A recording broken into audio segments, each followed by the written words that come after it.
২১ August grenade হামলা মামলায় যাবজ্জীবন কারাদণ্ডপ্রাপ্ত তারেক রহমান ও মৃত্যুদণ্ডপ্রাপ্ত সাবেক স্বরাষ্ট্র প্রতিমন্ত্রী লুৎফুজ্জামান বাবরসহ সব আসামির খালাসের রায়ের বিরুদ্ধে রাষ্ট্রপক্ষের দায়ের করা আপিলের শুনানি আবারও ২৪ জুলাই। সানবিট সব দিবে সামাল। সানবিট ম্যাজিক প্রেস ডিশওয়াশিং এর মাথা ঘোরানো সলিউশন।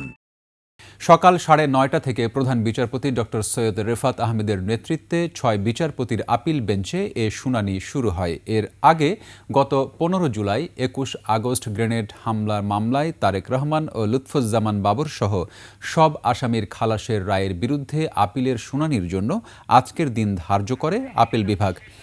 গত ১ জুন ২১ আগস্ট গ্রেনেড হামলা মামলায় তারেক রহমান ও লুৎফুজ্জামান বাবরসহ সব আসামির খালাসের রায়ের বিরুদ্ধে রাষ্ট্রপক্ষকে আপিলের অনুমতি দেয় আপিল বিভাগ।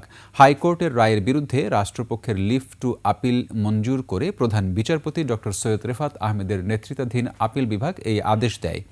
এর আগে এই মামলায় তারেক রহমান ও লুৎফুজ্জামান বাবরসহ সব আসামির খালাসের বিরুদ্ধে আপিল করে রাষ্ট্রপক্ষ।